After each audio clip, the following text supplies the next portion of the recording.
Hello everybody, thank you for joining me for today's video. My name is David and we're going to go over, is the borderline happier after you? Are they happier with someone else? Was it you that made them so upset and so angry and so unhappy? Are they happier? How do they feel now? Since you're not talking anymore, since you don't know. That you're waiting for them to contact you again. Or you see things on Facebook, oh they're with someone else, someone's telling me that they're happy. Things like this, are they? Let's dive into it. I've made videos like this before. This is a little bit more specific with some new information. And before I ever talk about a human being that has borderline, well, see, that's the thing. I don't talk about people. I talk about mental illness. Anytime I talk about this specific mental illness, I have to put in a waiver and say, not all. So every single thing I'm going to say right now about borderline personality disorder does not mean that everyone with borderline personality disorder does these things. They probably do, but not all. Not you. Not the ones watching right now. I am not talking about you. Guess what I'm talking about? I'm talking about people that do this. Most likely, people that do this have borderline personality disorder. And I'm not talking about this disorder to punish, ridicule, judge anybody with this disorder. It's extremely sad. And all of you have my compassion. The reason I make these videos is not for people with borderline personality disorder, although many people with it do watch my videos and many get many beneficial things from it. That's great. The reason is because I'm talking about people who have been abused, neglected, and traumatized, so that we can make some sense of our experiences to alleviate some shame and heal from them, and most of all, not do it again. Okay? Okay. So, if this person you are wondering about that was in your life and is not any longer, if they have a difficult time apologizing, or they don't apologize at all, or they're not genuine, they keep doing it, right? Even though they apologize, they keep doing the behavior. If they do not change toxic behaviors and keep repeating them, if they don't take accountability, if they don't admit fault, if they have massive fear of abandonment and they're jealous and they can't be alone and they do not have any self-respect, they have toxic shame. They believe they're awful people and they hate themselves. That's what that means, okay? That's number one. Number two, borderlines have what's called a fragmented self.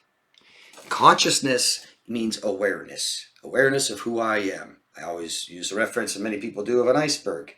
I'm aware of the part I can see, not so much aware of down here, the rest of it. Having self-awareness, knowing who I am, this is how I get my needs met. What I want. To feel good, to stick true to my values and beliefs. And having this self-awareness helps me live true to it, makes me feel real stable and real good. But people with borderline personality disorder lack this self-awareness. They don't know what they need. They change what they want. They don't know how they feel, can't make themselves feel good, don't stick true to anything they say they value or believe in. Too unstable. Not all, some. This is why they mirror and copy people. It might be something that we all do to a degree, but they will take a part of your identity, personality, and make it their own. Me too. I love that too, even though they didn't love it. They're excited about you and the relationship, their life. They will find their identity through you. Fear of abandonment is because they fear of losing that one little part of their self that they are conscious of, aware of. When you are gone and the relationship is over, they lose that part of themselves too. So when they have fear of abandonment and they end up abandoning you, they're actually abandoning themselves. I say, you want to know a borderline's cheating on you? They start to act like someone else. They found a piece of their identity with another person. Number three, the third thing, they don't heal from trauma, pain. they still are suffering from their childhood trauma in every single relationship they've ever had. And you traumatized them too. I know you didn't mean to. I know that you didn't know you were. Most people probably wouldn't have been traumatized at all by what you did, but they are. I say it's like playing with a third-degree victim, right? Eventually, you might hurt them. Too fragile. So they don't heal. They're always traumatized. The worst thing that you guys can do coming out of a toxic, abusive, traumatic relationship is date too soon. Worst. Don't do it. Stay single, heal, and gather back who you are again, because you lost that. Diagnostic trait number 7 in the DSM for borderline personality disorder is feeling empty inside. This is how they do it, and this is how you'll do it if you're doing this. If you're dating monkey branch and Tarzan swinging, going right to the next, not healing from the relationship you had, gathering back yourself again, going right to a stranger too fast, because this is their impulsivity. They start and stop relationships too suddenly. They feel lost. So, they hate themselves. They can't be alone. They lose the only sense of self they even had. Now there's a new stranger in their life. They feel lost, scared, confused, ashamed, empty inside, depressed, anxious, sick, and can't trust anyone. They will, even if they lack object constancy and forget about you, or if you love them, it doesn't mean they heal from the relationship. And that makes it even worse, because now I don't even know why I feel this way.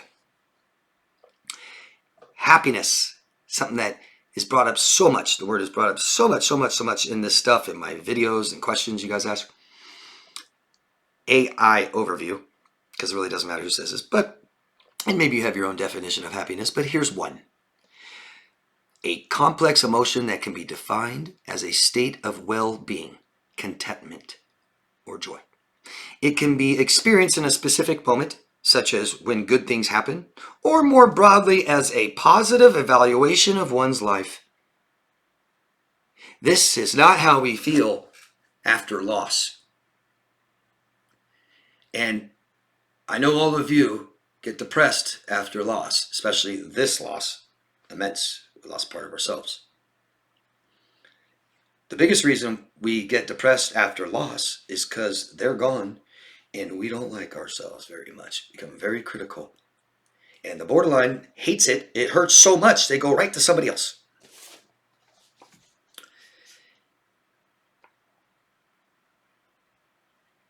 A state of well-being. Never. You can't experience joy if you're depressed. Literally, that's the one emotion that is dampened so badly. How much, if you're depressed right now and sad and lost and stuff, how much can you really experience joy right now? That feeling we're out with friends and you normally would have a good time doing this and they're all having a good time, but you're just kind of, that's called depression. It can, I already read it. Contentment, never content. Yeah? Minutes? Hours? Days? I don't think so. They're probably not telling you. Well-being is sick. Depressed means no joy. An evaluation of themselves is misery. I hate myself. They can blame whoever they want and try to find some strangers to make them feel happy for a second. But who they really are, they're stuck with. We aren't animals seeking happiness all the time. Sorry, I said animals. Some of you believe we're not animals. So we are mammals who seek comfort. We're creatures of comfort. The biggest source of comfort are relationships. It also happens to be the biggest source of stress. We are seeking comfort, having relationships with ourselves and other people that are functional, that grow, that are loving, that have meaning and purpose. They don't. It's only stress. And long period stress causes depression and anxiety, as you guys know. So you tell me, are they happier? No. They weren't before you, fleeting moments of it with you, and it's gone. And the more they keep doing this, the less likely they'll even have those fleeting moments with someone else, a stranger. If you guys find yourself in a relationship like this, step outside of it, tell someone, and ask for help, okay? If you think this was beneficial to you, I appreciate thumbs up and subscribe to the channel.